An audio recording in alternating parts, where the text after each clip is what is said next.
All right, ladies and gentlemen, welcome to this week's edition of the In the Mind of Haize segment.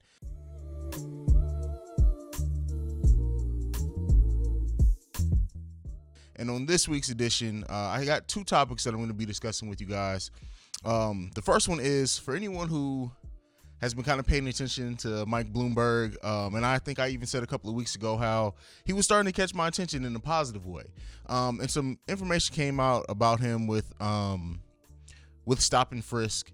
And while I'm not talking about that exactly, I'll leave you guys to say how you feel about that and as it pertains to Bloomberg's presidential run. But I want to talk about some things that have come out about that. And so we got information that in New Jersey, it's actually Stop and Frisk has been very successful there. Also going with ticket quotas. And that's one of the things that has always kind of bothered me is quotas. I lived in St. Louis for a very long time to where we always knew it was the end of the month, the cops are going to be looking for their quotas, and it got ridiculous. And there are several states that have actually outlawed quotas, and I believe New York's one of them. I think Florida is one of them. Again, I don't know all of them off the top of my head, so forgive me. And so some states have banned it, but it's still very much in play. There have also been some cops that have come out that have given interviews that said that there's a 20-in-1 rule. And I think the cops were from New York, that they didn't want to be identified. And that said that 20 tickets, 1 arrest was the quota that everyone was looking for. There are even some cops who come out and have said that they do overtime looking for it and looking for tickets, and they will put in extra hours, and then they'll compare and have tallies and who got the most tickets. And the conversations come up should quotas be banned?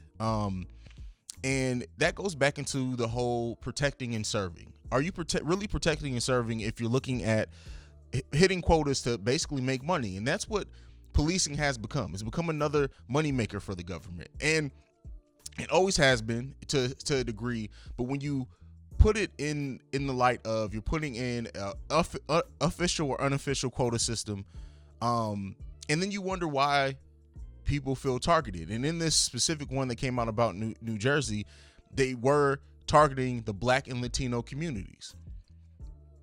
That is a fucking problem. The fact that it's one of those things that we all know is happening. Everyone knows it's happening, and as it pertains to Stop and Frisk or anything else, just the whole system of how now policing has become. And then we get questions when people wonder like why the Black community feels the way they do about the police, or why hell the Latino community does as well. Why minorities don't feel safe or feel the way that they do about the police system. And that's because it's kind of been bastardized. Gone are the days where the police were, and a police officer even said, like, he can save a kid's life. He could help a mother across the street. Nobody cares about that. The police department doesn't care about that. It's all about who you're arresting, or how many people, how many arrests, how many tickets are you giving out, basically what money you're generating.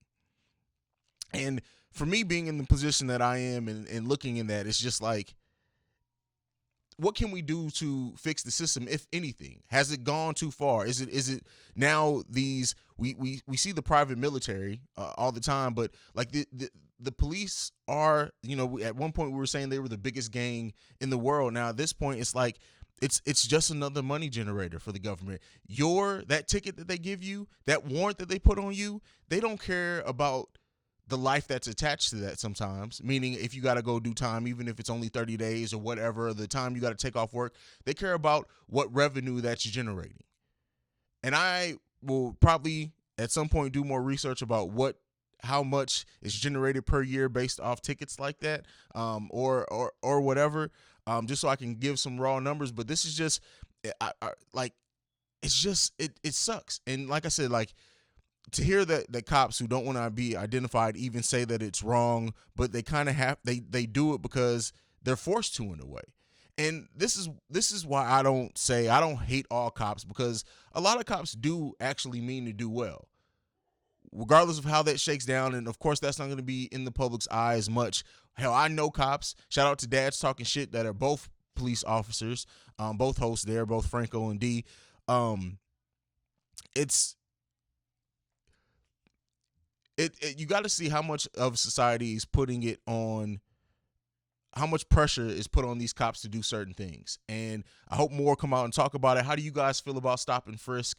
I, for one, stop and frisk is, and I was talking and doing some research on it. And so with the whole stop and frisk thing, the way that at least it was explained to me is that for someone to stop and frisk you, they have to have a reasonable thought, a reason to think that you would have a weapon on you.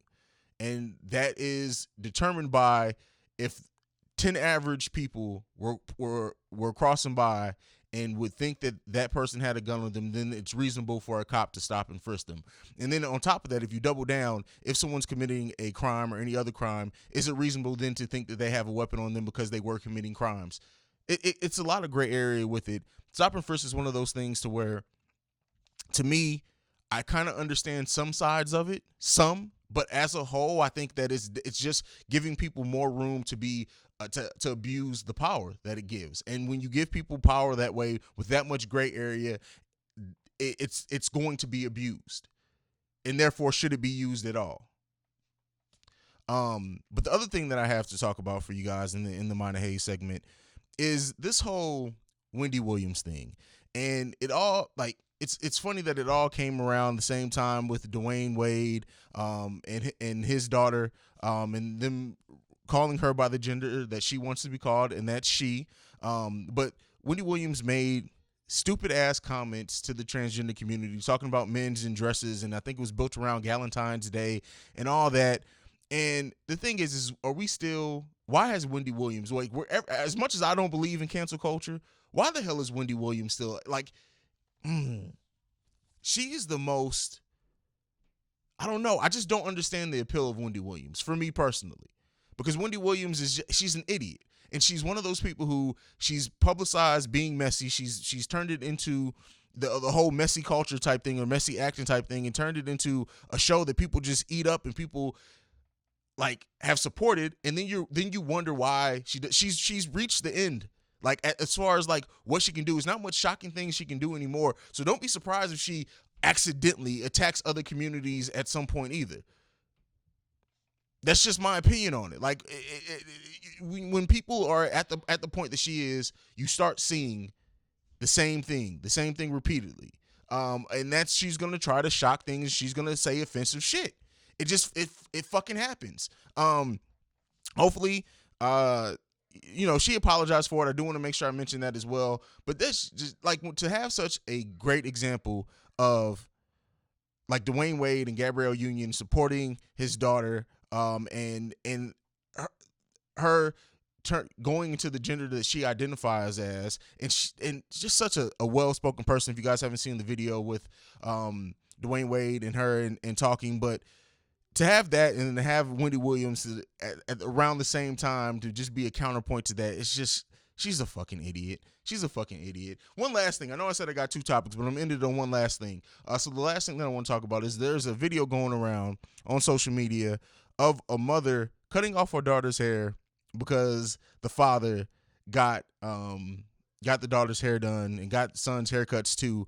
And, going further into the story, he said that he has to basically go to the daycare to see his children. And this, shout out to Black Long Legal Lies, because I actually was a guest on the episode of them talking about fathers' rights. And I'm actually going to do, I don't know if it's going to be a whole series, but I am going to do an episode on it here as well. Just this kind of got it into me. Fathers, all I want to say is, if you're dealing with someone who makes you feel, or makes it seem as if you have to do things like that, or they control the kids, they control when you see them, go to court, get your rights. I know a lot of people aren't really familiar with the fact that fathers can and do have the same rights as mothers do. You can go to court and not have to deal with the drama, not have to have someone hold their kids over your head. I can't say enough how important it is. For anyone who's listened to the episode of Black Long Legal Lies, they knew what I had to go through with my oldest son. And you do have rights, and you do have the ability to go and seek visitation and joint custody. That's something that a lot of fathers don't know, is that you do have the ability to go after joint custody. And then at that point, if you have joint custody, the courts will help you come up with a parenting plan, or they'll assign one if you guys just can't agree over which days the child will be with you, which days the child will be with the mother, and you don't have to deal with any of that crap anymore. And you know, we do a lot. This is the first episode of Who Protects the Protector series, and you know, we talk a lot about how to support our women, and I'm going to keep doing that. But I also want to talk about how to support the men more too, and help give resources to men who may not be aware of things like that. And like, some men really do think that they are at the behest of whatever the woman decides, and you don't have to go through that. So I definitely wanted to speak on that. Matter of fact, we're making the month of March here Men's Motivation Month. So you'll be getting a segment on each episode in March dedicated to help motivating men. That's going to be brought to you by Matty Mo himself from the Matty Pace Show. Matty Pace from the Matty Mo Show. I'm sorry. So make sure you guys check that out. But that's it. That's all that's on my mind today. Sorry if I got a little too to the left with some of the stuff there, but I definitely wanted to talk about fathers and their rights as well. So we're going to go ahead. We're going to take a brief break, and then we're going to get into the Cookie Chronicles with the First Lady, and I'll see you guys right after that. This has been a presentation of the Breaks Media.